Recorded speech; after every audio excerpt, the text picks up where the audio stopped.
Olá, meu nome é Gilvan Xavier, eu sou neuroterapeuta, terapeuta holístico, tenho formação também em gestão e liderança, desenvolvimento humano e mediação de conflitos. O assunto de hoje é um assunto muito importante porque envolve várias áreas do relacionamento, tanto a área profissional, pessoal e familiar.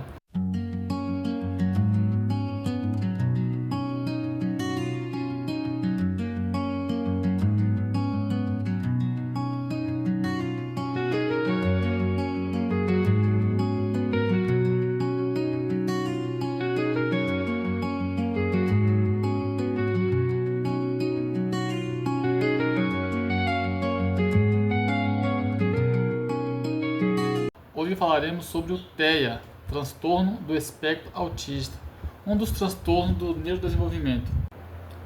Hoje não se refere mais às pessoas neuroatípicas, aquelas pessoas que possuem algum transtorno do neurodesenvolvimento, pelo transtorno em si, pois isso vinha gerando algumas visões pejorativas, onde por vezes a pessoa ou seus familiares sofriam algum tipo de preconceito.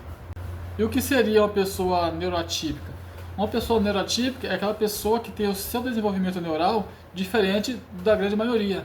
Isso não faz dessa pessoa uma pessoa normal, apenas tem o seu desenvolvimento diferente dos demais. E o que seria o transtorno do neurodesenvolvimento? É uma limitação na formação dos engramas neurais, ou seja, uma limitação na formação das conexões dos neurônios. Os principais transtornos do neurodesenvolvimento são deficiência intelectual, transtorno de comunicação, transtorno do espectro autista, o TEA, transtorno do déficit de atenção e hiperatividade, TDAH, transtorno específico de aprendizagem e transtorno motor. Isso não faz da pessoa uma pessoa normal, apenas uma pessoa que tem uma limitação específica. E por que é importante falarmos sobre esse assunto? Para levar o conhecimento de que isso não se trata de uma doença, para cultivarmos a cultura da empatia, para que possamos, de alguma maneira, contribuir para o bom relacionamento e a qualidade de vida dessas pessoas. Por que se fala então de espectro autista, transtorno do espectro autista? Por que espectro? Porque há vários níveis de transtornos, há vários níveis, cada um com um grau de limitação, uns com um grau maior, outros com um grau menor, uns percebíveis, outros nem tantos. Então não vamos pôr todos em uma única categoria. Então, espectro porque há vários níveis diferentes do grau do transtorno. Podemos conviver por muitos anos com uma pessoa que possui TEA e não percebermos. Ou até nós mesmos podemos viver a vida inteira e não perceber que tem esse TEA. Por tamanha insignificância, a interferência desse transtorno nas suas atividades executivas. E quais seriam essas as atividades executivas?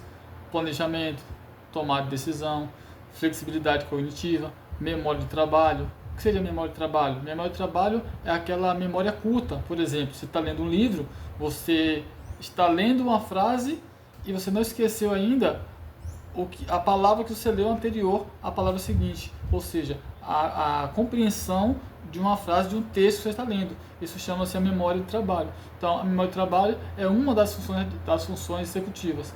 São também atividades executivas, autorregulação emocional, organização e gestão do tempo, atenção sustentada e seletiva, entre outras.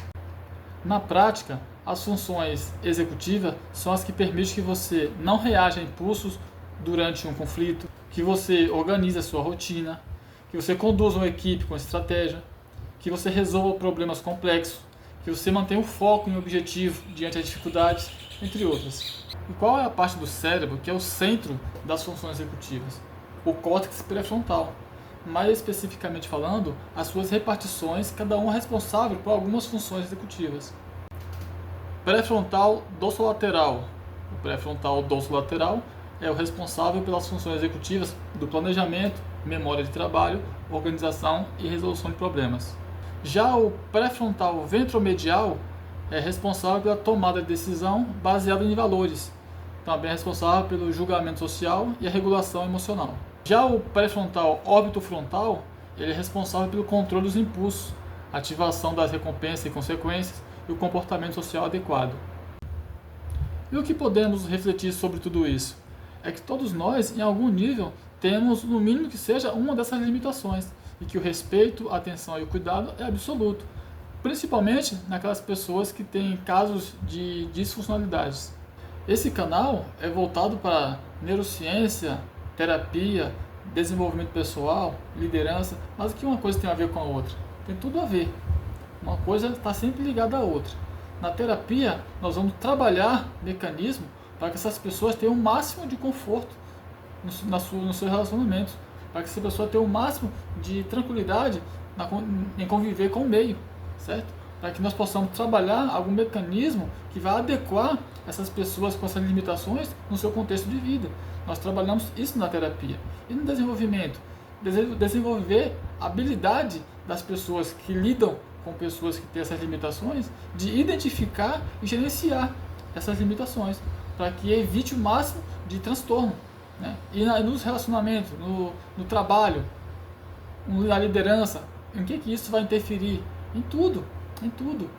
Um líder, ele vai ter, por mais que ele perceba que aquele subordinado está com uma limitação, vai chamar para trabalhar. Se o líder não tiver a sensibilidade de compreender, de perceber limitações, seja por transtornos ou não, fica difícil a gestão, certo? Então, a gente não pode cobrar a habilidade de um lebre para uma tartaruga. Também não podemos cobrar a precisão de uma tartaruga para o lebre. Então, são limitações que também há uma qualidade ali. Tem limitações e tem qualidades. Então, quando nós desenvolvemos essa habilidade de conseguir identificar essas limitações que algumas pessoas possam ter, seja por transtorno ou não, fica muito mais fácil gerenciar esse tipo de situação. Então, a terapia, o desenvolvimento pessoal, o desenvolvimento humano, a neurociência, né, a liderança, está tudo interligado, porque tudo são relacionados a pessoas, a relacionamentos, a conviver com pessoas. Espero que vocês tenham gostado. Forte abraço, até o próximo vídeo.